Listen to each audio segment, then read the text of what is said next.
Beef 1 kilo വാങ്ങിച്ചു. റംസാൻ സ്പെഷ്യലായിട്ട് ആണെന്ന്, സൺഡേ സ്പെഷ്യലും എല്ലാം ആയിട്ട് 1 കിലോ ബീഫ് വാങ്ങിച്ച് നമുക്കത് ഒരു ബീഫ് വഴറ്റിയത് ഉണ്ടാക്കാം. എന്നിട്ട് ഇഞ്ചിയും വെളുത്തുള്ളിയും ചതച്ചത് കുറച്ചിട്ട്, പിന്നെ കുറച്ച് ചുമന്നുള്ളി, നല്ല കൂടുതൽ ചുമന്നുള്ളി എടുക്കണം. കൂടുതൽ ചുമന്നുള്ളി അത് അധികം അരയാതെ ചതച്ചെടുക്കണം. കല്ലിൽ വെച്ച് ഞാൻ ചതച്ചെടുത്ത്. 2 സവാള അരിഞ്ഞത്, കൂടുതലൊന്നും വേണ്ട. സവാള കൂടുതലുണ്ട്, 2 ചെറിയ സവാളയാണ് എടുത്തത്. കുറച്ച് കൂടുതൽ ചുമന്നുള്ളി എല്ലാം കൂടെ ഇട്ട്, കറിവേപ്പിലയും ഇട്ട് നമുക്കത് ഉപ്പൊക്കെ ഇട്ട് കറക്റ്റ് ഉപ്പിട്ടിട്ട്, പിന്നെ മുളക് പൊടി, കുരുമുളക് പൊടി, മഞ്ഞൾപ്പൊടി, മല്ലിപ്പൊടി എല്ലാം കറി വെക്കുന്നത് പോലെ കൂടുതലിടരുത്, കുറേശ്ശെ ഇട്ടാൽ മതി. അതിൽ നിന്ന് കുറച്ച് ഇട്ടാൽ മതി. നമ്മളിത് കറിയാക്കുമല്ല, അത് സ്കിപ്പാക്കാതെ കാണണം, എന്നാലേ മനസ്സിലാവുള്ളൂ. നിങ്ങൾക്കെല്ലാം അറിയാമായിരിക്കും, എന്നാലും ഞാൻ പറയുകയാണ്. ബീഫ് വഴറ്റി നല്ല വെള്ളമില്ലാതെ അടിപൊളിയായിട്ട് എടുക്കുന്നതാണ് കേട്ടോ. അപ്പോൾ എന്നിട്ട് ഇതെല്ലാം കൂടെ ഇട്ട് തിരുമ്മി, മുളക് പൊടിയൊന്നും ഞാൻ വറുത്തില്ല, പച്ചയ്ക്ക് തന്നെ ഇട്ടത്. എല്ലാം നല്ല അടിപൊളിയായിട്ട് വെളിച്ചെണ്ണ ഒഴിച്ച് നല്ല അടിപൊളിയായിട്ട് തിരുമ്മി സൂപ്പറായിട്ട് എടുക്കണം. എന്നിട്ട് കുറച്ച് മസാലപ്പൊടിയും കൂടി ഇട്ട് എല്ലാം കൂടി ഇട്ടൊന്ന് തിരുമ്മി എടുക്കുക.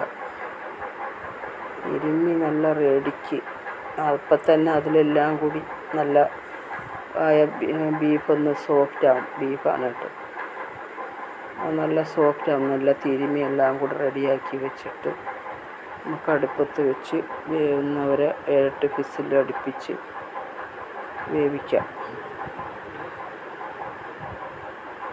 ഇച്ചിരി വെള്ളം ഒഴിച്ചാൽ മതി കേട്ടോ, ഇത്തിരി ഒന്നും ഒഴിക്കണ്ട. അതെന്ന് വെച്ചാൽ വെള്ളം അതിൽ നിന്ന് ഊറും, ബീഫിൽ നിന്ന് വെള്ളം ഊറും. വേണ്ട, ഇപ്പം തന്നെ വെള്ളമായി വെന്ത് നല്ല റെഡിക്ക് വെന്ത് നല്ല സോഫ്റ്റായിട്ട് വെന്ത്. ഇത്രയേ ഉള്ളൂ. കൂടുതലൊന്നും നമ്മൾ ഐറ്റംസ് ചേർക്കുന്നില്ല, പച്ചമുളകോ തക്കാളിയോ ഒന്നും ചേർക്കുന്നില്ല. ഇപ്പോൾ നല്ലൊരു ടേസ്റ്റ് കിട്ടും. നല്ല ആ ബീഫിൻ്റെ അടിപൊളി ആ ഇറച്ചിയുടെയൊക്കെ നല്ല ടേസ്റ്റ് കിട്ടും. വേണ്ട, വെള്ളം പറ്റിച്ച് ആ വെളിച്ചെണ്ണയെല്ലാം കൂടെ നല്ല റെഡിക്ക് പിടിച്ച് നല്ല ശരിക്ക് ആ വെള്ളം പറ്റിച്ച് അങ്ങോട്ട് റോസ്റ്റ് പോലെ നല്ല റെഡിയാക്കി എടുക്കണം. ബീഫ് വഴറ്റിയതാണ്. നല്ല കറിവേപ്പിലയും കുറച്ച് പുതിനയിലയും, എൻ്റെ വീട്ടിൽ പിടിച്ച പുതിനയിലയാണ് കേട്ടോ. കറിവേപ്പിലയും മല്ലിയില ഇല്ലായിരുന്നു, അതുകൊണ്ട് ഇട്ടില്ല. എല്ലാം കൂടെ ഇട്ട് നല്ല ശരിക്കൊന്ന് ഇളക്കി റെഡിയാക്കി എടുക്കണം. നിങ്ങളത് കണ്ട് ഇഷ്ടപ്പെട്ടാൽ നിങ്ങളെനിക്ക് സബ്ബാക്കാത്തവരാണെങ്കിൽ ഒന്ന് സബ്ബാക്കി, വേണ്ട കുറച്ച് വെളിച്ചെണ്ണയും കൂടെ ഉണ്ട്, സബ്ബാക്കണം. കമൻറ്റും ലൈക്ക് ഇടണം, മറക്കരുതേ കൂട്ടുകാരെ. എല്ലാവർക്കും റംസാൻ ആശംസകൾ.